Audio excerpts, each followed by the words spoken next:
Podem sentar, meus irmãos. Irmãos, tem gente lá na calçada, observando pelo vitrô. Sabe por quê, irmão? Porque a igreja não morreu. A igreja está obediente, mas ela está viva. Ela está viva. Há 1000 anos antes de Jesus vir, um homem chamado Samar, ele era um dos 3 valentes de Davi. Por isso Jeová, Chamar, Deus está presente aqui. Esse homem, ele fez diferença. Todos os israelitas fugiram dos filisteus, mas ele se posicionou no meio da sua plantação, arrancou a sua espada e sozinho ele enfrentou os filisteus e matou quase 1000 deles. Esse tempo não é tempo de recuar. Esse é o tempo em que Deus está levantando os seus valentes. Valentes que olham para os desafios e marcha em frente, avança, passa por cima deles. A Igreja Batista, Alameda, pode colocar nossa caminhada aqui? A nossa caminhada. Estamos a 87%, mas esse número foi colocado sexta-feira à tarde. Ele já está ultrapassado. Sabe por quê? Porque Deus já levantou outros. E Deus vai levantar você. Nós vamos passar de 100%. Por quê? Porque nós temos uma visão. E essa visão não é de homens. Essa visão não é da terra. Essa visão é de Deus. E que o que Deus mostra, Ele tem autoridade para cumprir. Ele é fiel para cumprir. Nós temos 90 famílias inscritas, cadastradas nas cestas básicas. Nós temos 12 projetos sociais. Mas creio que com essas circunstâncias atuais, nós vamos ter que atender mais de 90 famílias. O meu coração está fervendo, porque nenhuma família ficará sem ser socorrida. Sabe por quê?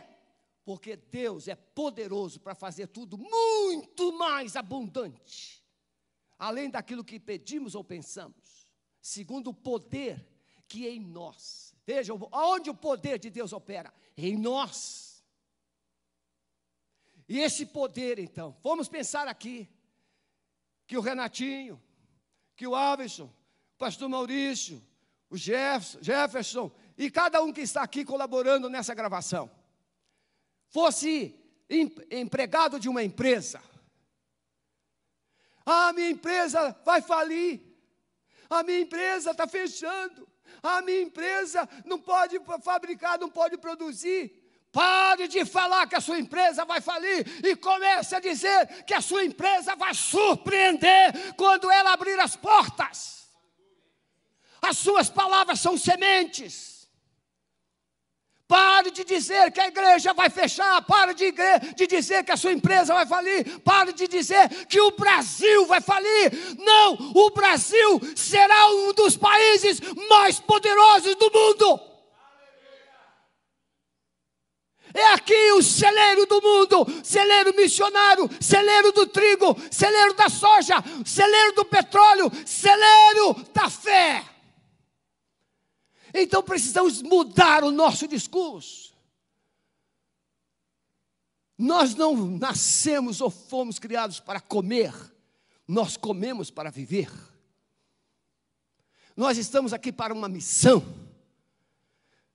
Eu disse para os pastores recentemente, Deus não nos trouxe pastores para a Alameda para que sejamos servidos por elas, mas os pastores estão aqui para servir a igreja. E os pastores estão aqui para servir a Deus e essa cidade. E a cidade de Curitiba, eu lanço uma palavra agora sobre essa cidade. Essa cidade será um exemplo de vitória para todo mundo. Nós estabelecemos aqui a autoridade de Deus nessa cidade.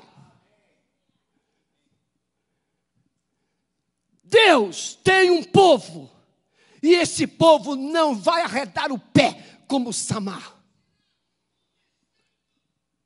Eu estaria tirando férias agora, dia 1º. Vou tirar férias em oração.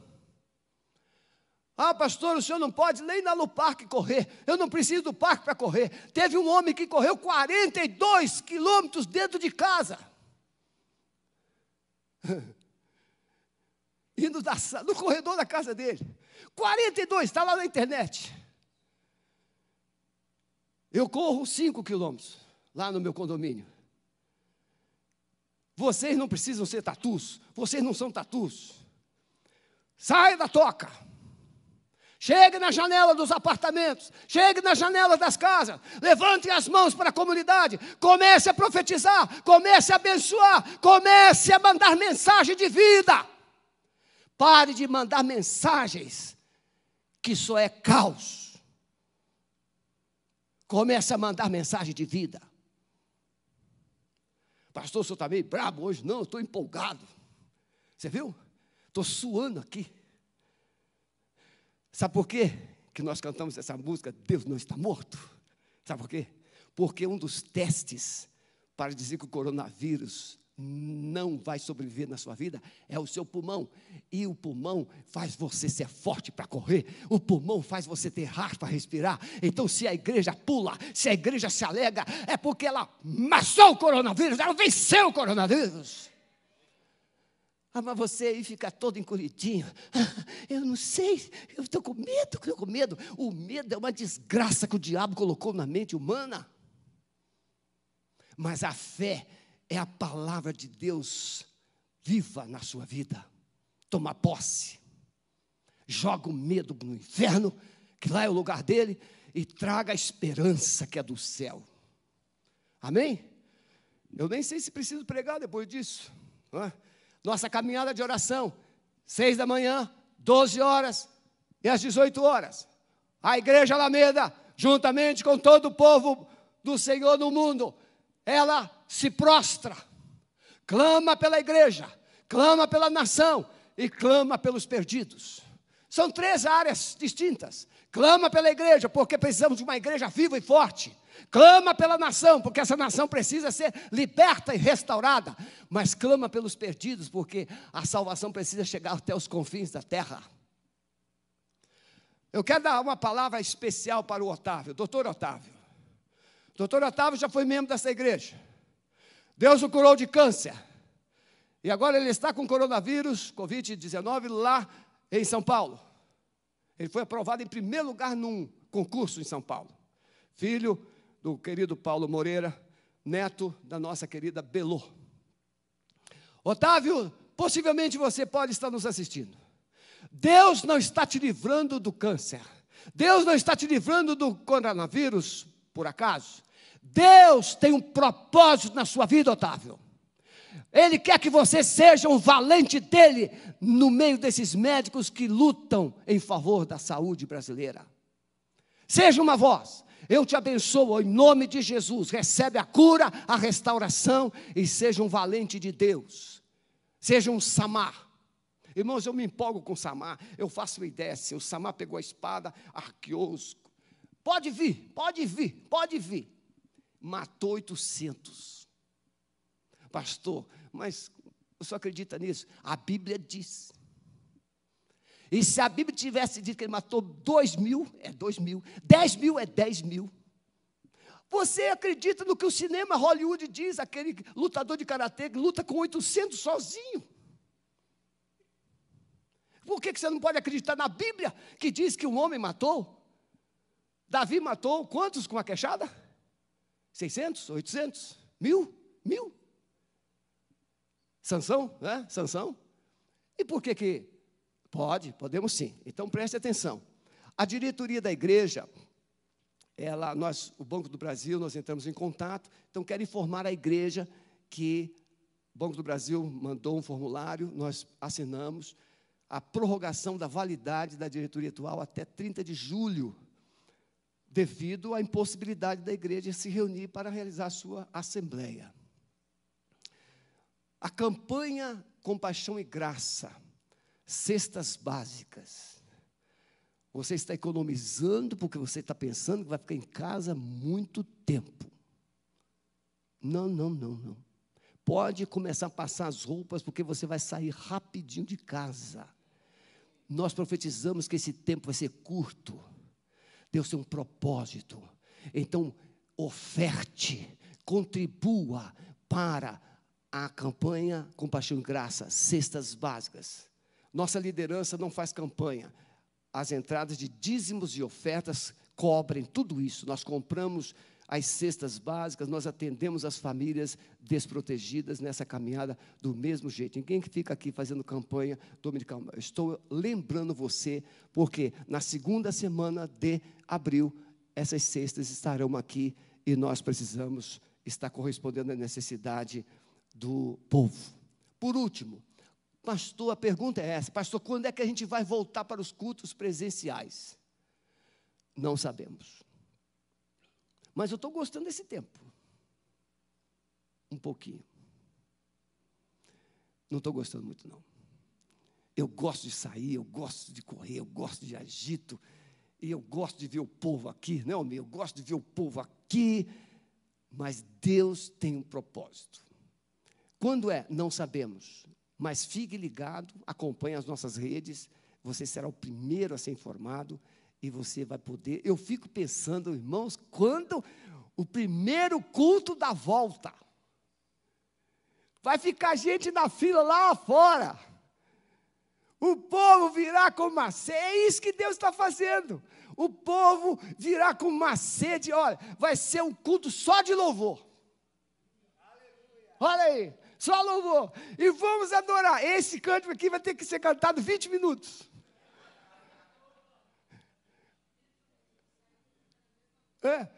tente imaginar um culto de 2 horas de louvor e oração, só adorando, glorificando o nosso Deus. Irmãos queridos, mas eu tenho que trazer uma palavra que Deus mandou, né? Então, todas essas coisas que eu falei, é para você guardar no coração e colocá-las em prática. Sei que você está em casa e a rotina da casa, eu estou ficando, acompanho o culto de sexta-feira, acompanho o culto da juventude no sábado, aqui ao vivo, e sei que às vezes em casa nós somos muito assim convidados para mudar, fazer alguma coisa. Não, pare. Agora você, por favor, vai se aquietar em casa. Você vai se posicionar, e vai dizer assim: agora eu quero ouvir a palavra de Deus, o que Deus tem para a minha vida, amém? Hebreus capítulo 10, a partir do verso 32, lembrai-vos, porém, dos dias passados, em que, depois de serdes iluminados, suportastes grande combate de aflições, em parte fostes feitos espetáculo com vitupérios e tribulações, e em parte fostes participantes com os que assim foram tratados. Porque também vos compadecestes das minhas prisões, e com alegria permitistes o roubo dos vossos bens, sabendo que em vós mesmos tendes nos céus uma possessão melhor e permanente. Não rejeiteis, pois, a vossa confiança, que tem grande e avultado galardão, porque necessitais de paciência, para que depois de haverdes feito a vontade de Deus, possais alcançar a promessa, porque ainda um pouquinho de tempo, e o que há de vir virá, e não tardará. Mas o justo viverá pela fé, e se ele recuar, a minha alma não tem prazer nele. Amém, meus irmãos? Essa carta anônima aos Hebreus, há muita coisa que se pensa, foi escrita por Paulo, Apolo, não sabemos. Mas é uma carta anônima, mas foi escrita em um tempo de crise tal qual o que nós estamos enfrentando, estamos lidando. Paulo foi executado, martirizado entre 64 e 66. Essa carta foi escrita entre 66, 64 e 70 da era cristã. Nesse tempo, possivelmente, com exceção do apóstolo João, todos os líderes, os apóstolos, foram martirizados. Possivelmente. Não encontrei uma data específica de cada um. Tiago foi o primeiro a ser martirizado. Pedro foi crucificado logo após Paulo ser morto. E João possivelmente viveu 95 anos, quase até o ano 100 da era cristã. Então, diante dessas perseguições, sofrimento, mortes, os primeiros cristãos, eles haviam passado por todas as provas possíveis, imagináveis.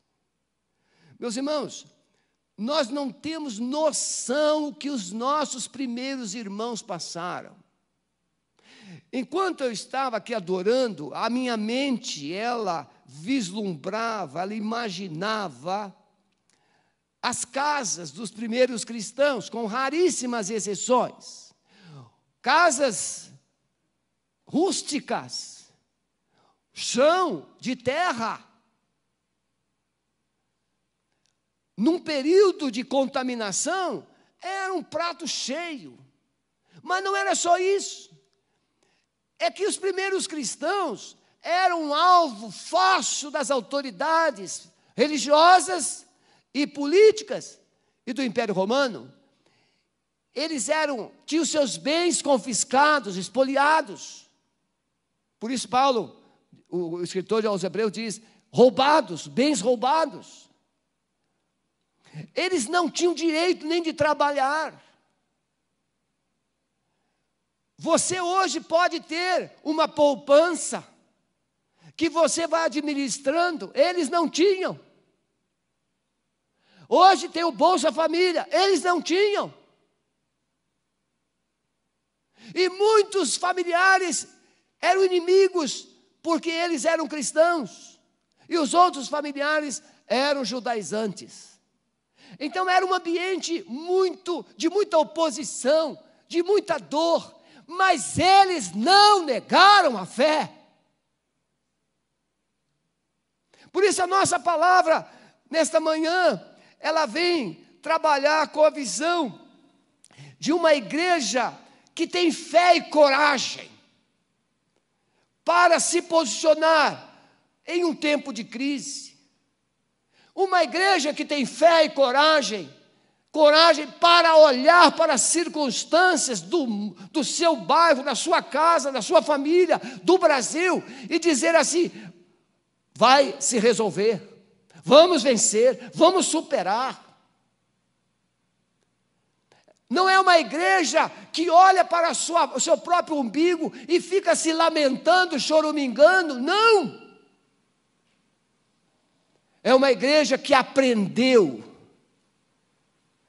que a palavra de Deus é a verdade, como nós vamos colocar nessa mensagem agora.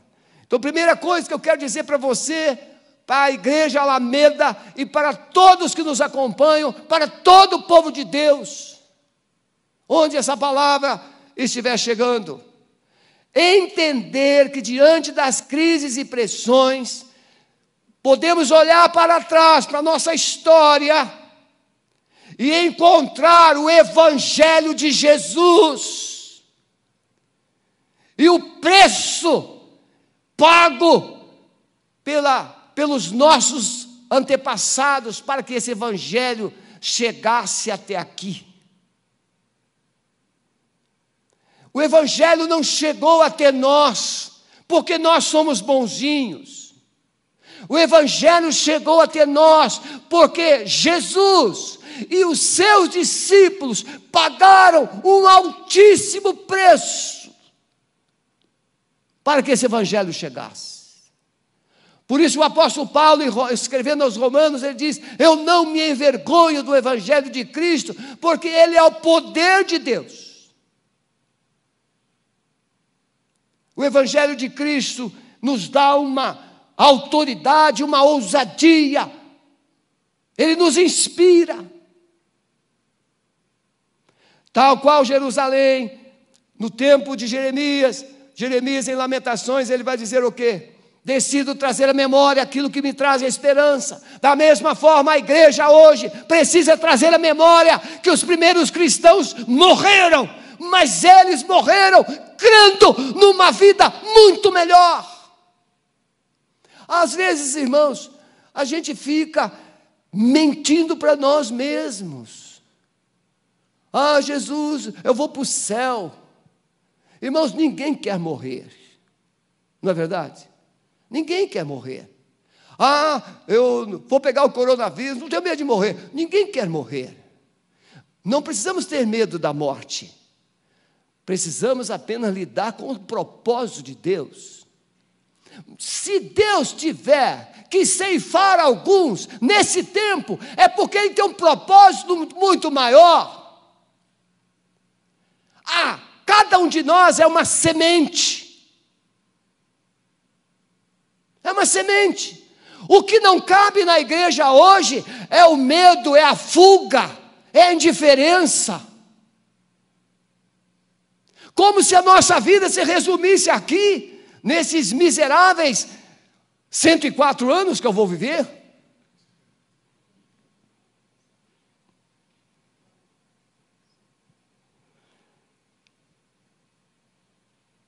Deus amou o mundo de tal maneira que deu o seu Filho unigênito para que todo aquele que nele crê não pereça, mas tenha vida eterna. O Evangelho é vida eterna. Vida eterna é quando você recebe a Jesus, e a vida eterna é essa, que te conheçam a ti só, como o único Deus verdadeiro, e a Jesus Cristo a quem enviaste. Vida eterna é conhecer a Jesus. Vida eterna é aqui, é agora. Vida eterna é hoje, amanhã. Mas vida eterna é depois da morte. A morte não poderá retirar de mim o saboroso do céu.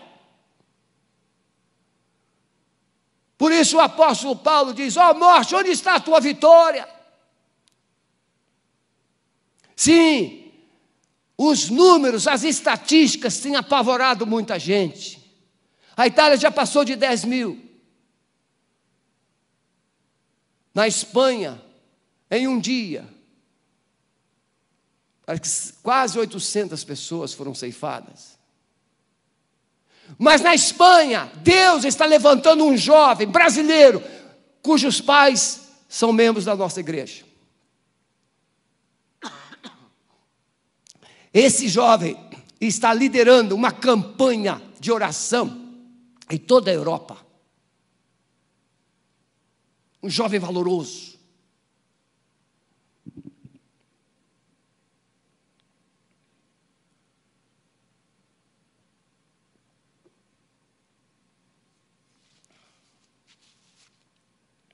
O Evangelho nos tirou do poder do pecado e das trevas. Diz Efésios 2, 1 e 2: e vos vivificou, estando vós mortos em ofensas e pecados, em que noutro tempo andaste segundo o curso deste mundo, segundo o príncipe das potestades do ar, do espírito que agora opera nos filhos da desobediência. 4 a 6: mas Deus, que é riquíssimo em misericórdia, pelo seu muito amor com que nos amou, estando nós ainda mortos em nossas ofensas, nos vivificou juntamente com Cristo, pela graça sois salvos, e nos ressuscitou juntamente com Ele, e nos fez assentar nos lugares celestiais em Cristo Jesus. O pecado mata, mas Jesus Cristo revivifica. E o apóstolo Paulo, ele diz, irmãos, eu amo esse texto.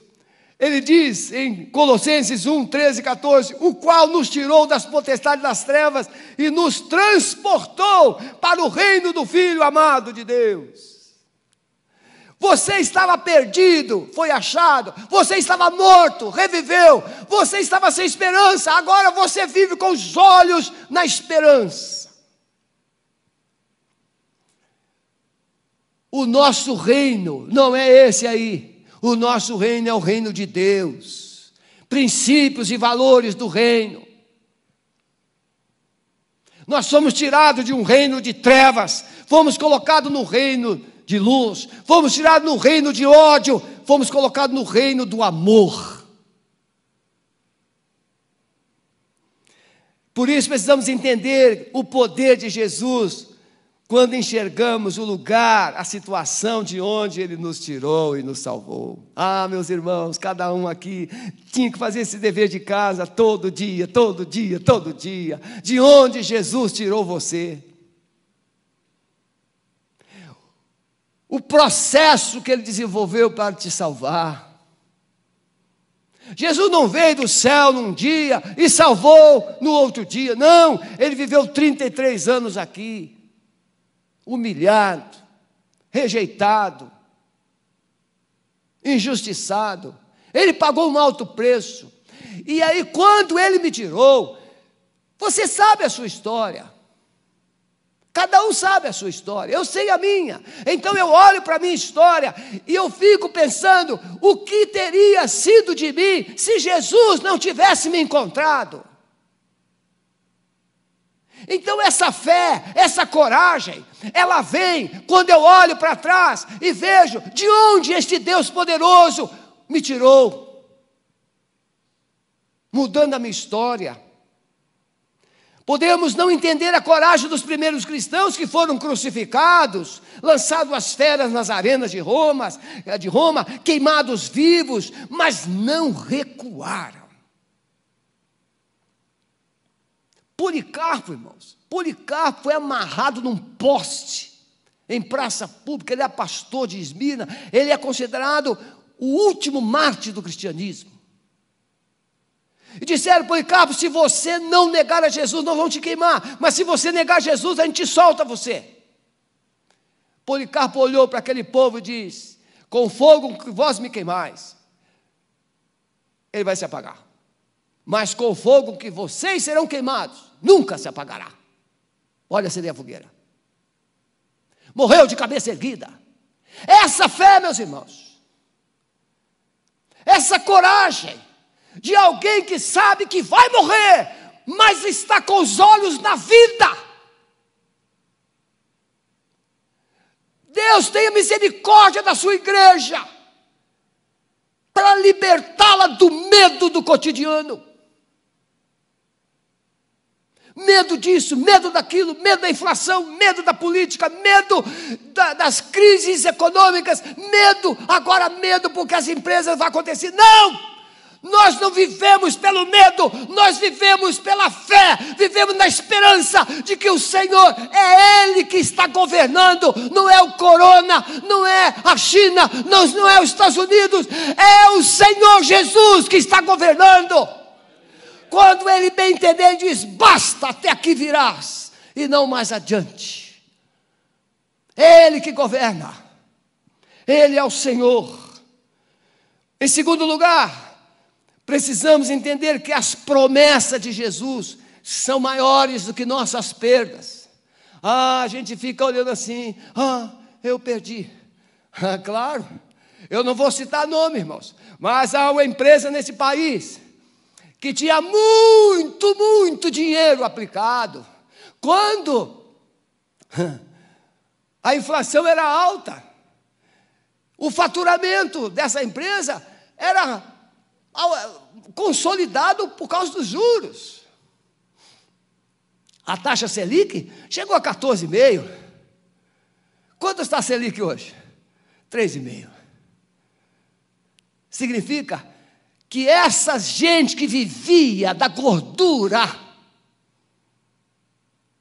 sem produzir, agora vai ter que produzir e alguma coisa boa, se quiser sobreviver.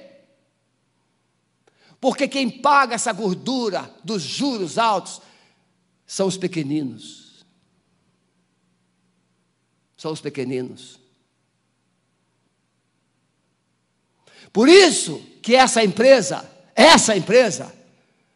está fadada à falência. Porque sanguessuga é assim. A sanguessuga, ela chupa o sangue, mas ela morre de tanto sangue. Ela pensa que vai te matar, mas quem morre é ela.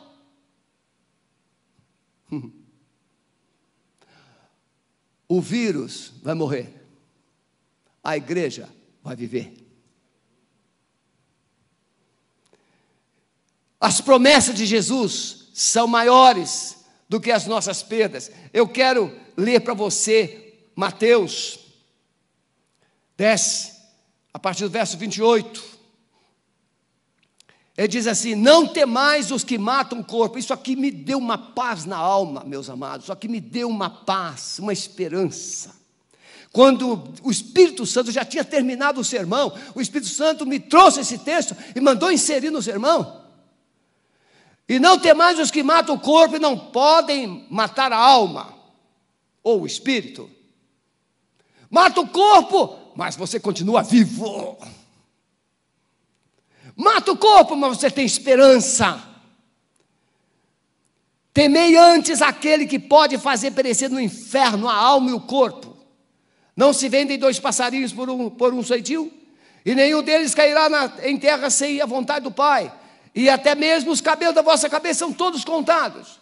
Não temais, pois, mais valeis vós do que muitos passarinhos. Portanto, qualquer que me confessar diante dos homens, eu o confessarei diante do meu Pai, que está nos céus. Mas qualquer que me negar diante dos homens, eu o negarei também diante do meu Pai que está nos céus. Esse é o momento da igreja levantar a cabeça e testemunhar da vida, e não fugir da morte. Testemunhar da vida.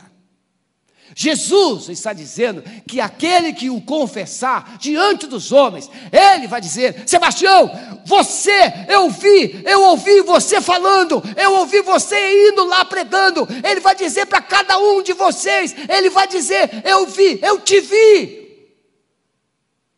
Agora, vinde.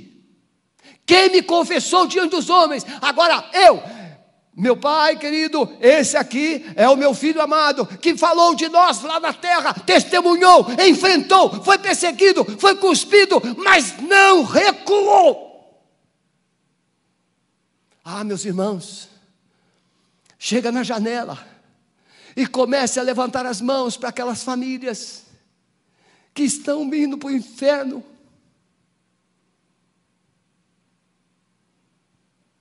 E comece a profetizar que elas serão alcançadas. Não é hora da igreja pensar nela. Eu entendo, e eu, como pastor titular, sei o que é termos um orçamento gigantesco e responsabilidades para cumprir. No dia 30, 31, nossos funcionários, nossos pastores, nossos líderes, as despesas, plano de saúde, a conta de luz, tudo isso espera pagamento. Eu sei disso. Mas a igreja não vive pelas circunstâncias. A igreja vive porque ela tem um Deus que é dono dos céus e da terra, e Ele dá ordens aos seus santos em favor dos seus santos. Esta igreja até aqui não atrasou nada. E os nossos pastores podem estar em paz, porque terça-feira o salário entra na conta.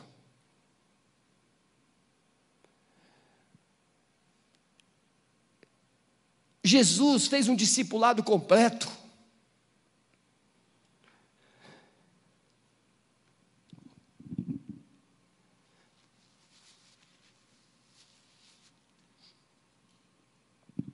Ele fez um discipulado completo. Ele nos ensinou que é perdendo que se ganha, é descendo que se sobe, é morrendo que se vive. Então disse Jesus aos seus discípulos: se alguém quiser vir após mim, renuncie-se a si mesmo, tome sobre si a sua cruz e siga-me, porque aquele que quiser salvar a sua vida, perdê-la, e quem perder a sua vida por amor de mim, achá-la. Jesus fez um discipulado completo. Ele nos ensinou como viver. no auge das suas lutas, Paulo disse, em Romanos 8,18, porque para mim tenho por certo que as aflições deste tempo presente não são para comparar com a glória que em nós há de ser revelada.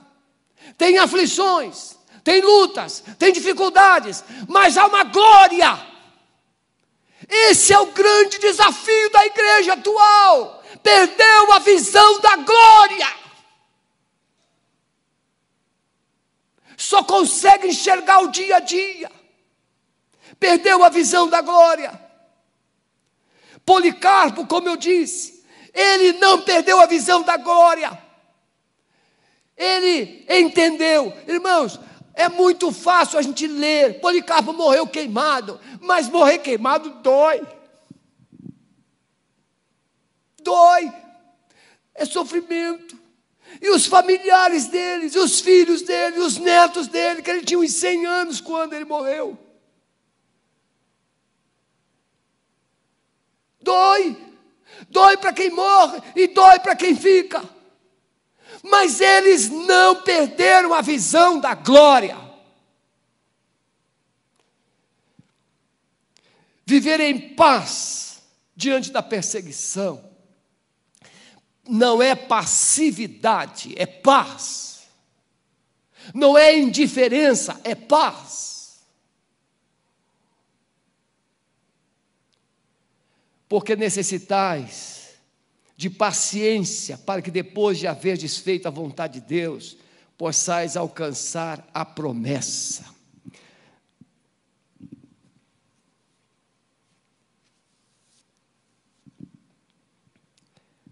Em último lugar, meus irmãos, a igreja precisa entender que somente com os olhos em Jesus teremos forças para continuar e coragem para continuar. O autor aos Hebreus diz no capítulo 12, olhando para Jesus, autor e o consumador da fé. Hebreus 10, 37, porque ainda um pouquinho de tempo, e o que há de vir virá. Irmãos, não sei se vocês já tiveram essa experiência, mas às vezes um pouquinho de tempo parece uma eternidade. Já experimentaram isso? 2 minutos. Parece uma eternidade. 2 minutos. Quando a coisa está doendo, o tempo não passa. Quando a fome está, o tempo não passa. Quando a dor chega, o tempo não passa. Parece que o tempo ele é congelado. Mas ele diz um pouquinho, olha a linguagem do escritor bíblico, irmãos, ele é muito amoroso, um pouquinho só, é assim que a mamãe fala para a criança, calma meu filho, é um pouquinho só, é um pouquinho, vai doer sim, mas é um pouquinho.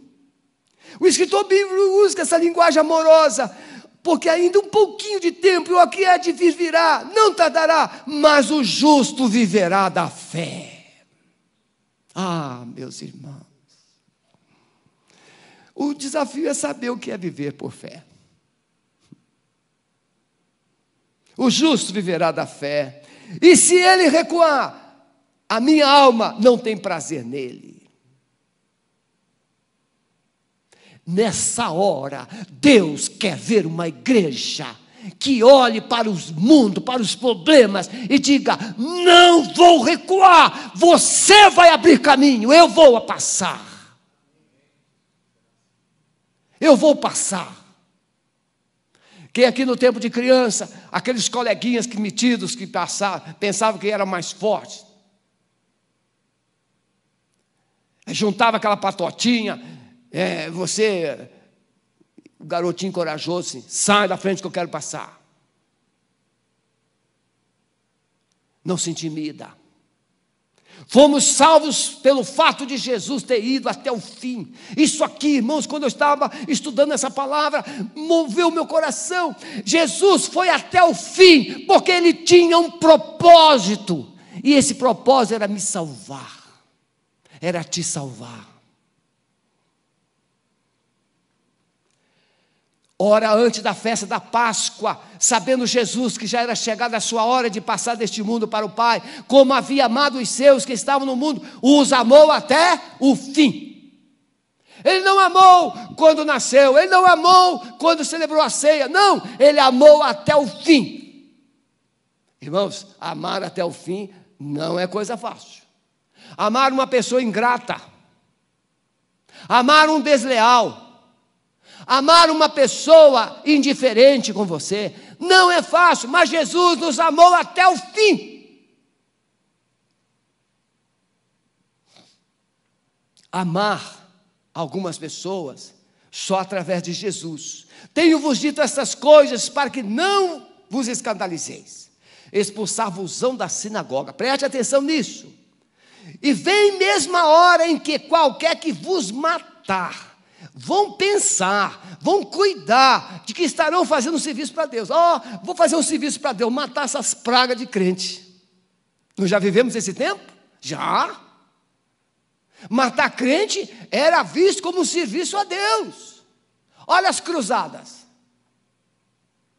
As cruzadas mataram milhões de pessoas em nome de Deus. Quando é que Deus mandou fazer isso? Não. A Bíblia manda a gente amar até o fim. E o texto aqui diz que Jesus amou até o fim. Mas que nós vamos enfrentar isso, que alguém vai pensar que estará servindo a Deus, fazendo mal para aqueles que professam o nome do Senhor. E quando Jesus tomou vinagre, disse, está consumado, e inclinando a cabeça, entregou o Espírito. O pastor de Esmirna, Policarpo, ele morreu. Mas Jesus disse para a igreja de Esmirna, sê fiel até a morte, e eu dar-te-ei a coroa da vida. O pastor foi queimado, mas a igreja recebe uma palavra de Jesus, sê fiel, igreja, até a morte, como o seu pastor foi, e você vai receber o que ele já recebeu, a coroa da vida. Não temais as coisas que hás de padecer. Eis que o diabo vos lançará algum de vós na prisão, para que sejais tentados, e tereis uma tribulação de 10 dias, mas sê fiel até a morte, e dar-te-ei a coroa da vida. A salvação não é para gente que retrocede, mas para quem vai até o fim com Jesus. Não, pastor, mas a Bíblia diz que no momento que eu creio, estou salvo. Sim, é verdade. Mas a evidência de que você creu é permanecer. Porque ele diz, quem recuar, eu não tenho prazer nele. Quem crê em Jesus não recua. Uma crentalhada que não sabe para onde vai, com todo carinho. Hoje não é difícil escolher uma igreja mais conveniente. Vou ver qual é a igreja agora que está na onda, porque eu quero ouvir coisas boas. E aí você começa a pesquisar qual é a igreja que está mais badalada. Não. Se você tem Jesus, você precisa conhecer o propósito que Deus colocou na sua vida, onde você está. Talvez você seja a resposta para essa igreja que está gemendo. Talvez você seja a resposta para essa igreja que não quer mudar. Eu estou aqui na Alameda há 16 anos e pouco. Você pensa que foi fácil? Não foi fácil, não. E não será fácil daqui para frente. Mas Jesus colocou um sonho no meu coração e nós não vamos recuar, vamos até o fim. Uma igreja cheia do Espírito Santo que avança, porque crê nas suas promessas. A salvação não é para gente que retrocede. A coragem da igreja em tempo de crise revela não somente a sua fé, mas revela a presença de Jesus. Meus irmãos, quando os discípulos tinham a presença de Jesus, o Senhor, não tem pão, Jesus multiplicava. Senhor, aqui tem um paralítico, Jesus curava. Senhor, a menina morreu, Jesus ressuscitava. Viver na presença de Jesus significa solução. Mas agora Jesus morreu, foi assunto aos céus e está sentado no trono. E a igreja está aqui na terra com o Espírito Santo, mas o Espírito Santo não tem corpo, ele está dentro de nós. Você não enxerga o Espírito Santo e às vezes nem aprendeu a falar com o Espírito Santo ainda. Mas quando uma igreja avança e quando ela revela a sua fé, a sua coragem, ela não está somente revelando que tem fé e coragem, ela está dizendo assim: Jesus está aqui, Jesus está aqui, Jesus está aqui, porque quando Jesus está presente, é como o papai do garotinho, que não tem medo dos amiguinhos. Jesus, meu pai está aqui, meu pai está aqui. Meus irmãos, Jesus vai voltar, Ele é o nosso Salvador.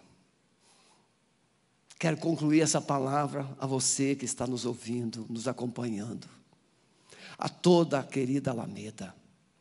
E você, nós temos irmãos lá na Alemanha, na Suíça, na Itália, na Índia, Portugal, missionários nossos em Portugal.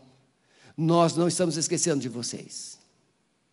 Ontem mesmo, nós oramos por uma família lá da Alemanha, ex-membros nossos aqui, e Deus está abençoando, Deus está ouvindo. Então quero dizer para você com todo carinho: coragem é para quem é vencedor. Esse é o momento em que a igreja precisa revelar os seus valentes, como Davi. Onde estão os valentes da igreja? Em todas as áreas. Nós temos os valentes da comunicação, que possibilitou-nos toda essa organização para transmitirmos esses cultos todos. Temos os valentes da música, com essa adoração maravilhosa. Temos os valentes do ministério da igreja, que os pastores e ministros que estão aqui, dentro daquilo que foi escalado, e alguns. Os valentes do Kids, que não estão presencialmente, mas gravaram vídeos para as crianças estarem em casa. E temos os valentes de joelhos dobrados agora em suas casas, orando pela igreja. Podemos olhar para trás e ver a obra de Jesus. Jesus fez a sua parte. Jesus fez a parte dele. E lá na cruz ele disse: está consumado. Agora ele está olhando do céu. Meus irmãos, quando Estevão foi martirizado, apedrejado, ele disse: eu vejo os céus abertos e o Filho de Deus em pé, à direita do Pai. Jesus abre os céus e fica olhando para os seus filhos. E quando Jesus olhou para Estevão, que enfrentou a oposição judaica e sendo apedrejado por ela, Jesus se levantou do seu trono e estendeu a mão para receber Estevão. Essa é a igreja que precisa ser despertada, uma igreja que vê os céus abertos e a glória de Deus. Não importa o que teremos que passar, o que importa é o que Deus vai fazer. E Ele vai fazer. Doa quem doer, Ele vai fazer. Podemos olhar a ressurreição. 3 dias, de sexta a domingo, os discípulos chorando, murmurando, reclamando, mas ao domingo Jesus ressuscitou. Aleluia. E Ele teve mais dificuldade para convencer os discípulos que Ele havia ressuscitado do que para vencer a morte. Meus irmãos, isso é incrível. Jesus, no 3º dia, simplesmente disse assim: morte, acabou. E Ele ressuscita. E aí ele aparece, até chegar em Tomé. Bota a mão aqui, sou eu mesmo. Ele ressuscitou. Se cremos que Jesus ressuscitou, não temos razão por que temer a morte. Nós ressuscitaremos. A ascensão de Jesus. Eu fico, Atos 1, quando Jesus sobe sobre as nuvens. Deve ter sido o Hollywood até hoje está tentando descobrir equipamentos para ilustrar isso, não consegue, nunca vai conseguir, porque é do céu. Jesus sobe na frente de mais de 500 discípulos. Ele sobe. E os discípulos ficam olhando. Já viu o avião quando vai subindo? O avião vai subindo. Aí o avião some. Mas quando Jesus desaparece nos ares, 2 anjos descem e diz assim: varões galileus, o que estáis olhando para cima? Este Jesus que viste subir, assim como viste subir, há de vê-lo voltar. Ele vai voltar. Ele vai voltar. Ele vai voltar. E como é que nós podemos usufruir dessa esperança? Pela presença do Espírito Santo. Vem, pessoal do louvor, para cá, por favor. Você que está em casa, se você puder, coloque as suas mãos assim para frente, por favor. Você está vendo, eu sei que dentro do público que está nos acompanhando, muitos estão cheios de fé, de ousadia, de coragem, de esperança, mas eu estou me concentrando em alguns que ainda estão apáticos, tristes, desanimados. Eu quero que você saiba que Deus sabe o seu limite, mas Deus quer que você saiba que Ele é Deus. Ele é Deus. Ele não está indiferente a você, mas Ele quer ouvir você. Ele quer ouvir você. Ele está esperando você se posicionar e dizer para Ele: amado Espírito Santo, sopre agora sobre esses lares, todos, onde tua igreja está. Todos os lares que estão sintonizados com esta palavra, receba agora uma visitação tua, que a tua glória agora se manifeste nessas casas. E todo medo, toda insegurança, seja levado para a cruz. E a tua presença, a amada presença do Espírito Santo, sopra agora com alegria, trazendo ânimo, trazendo esperança, trazendo fé aos corações. Eu abençoo vocês assim em nome de Jesus.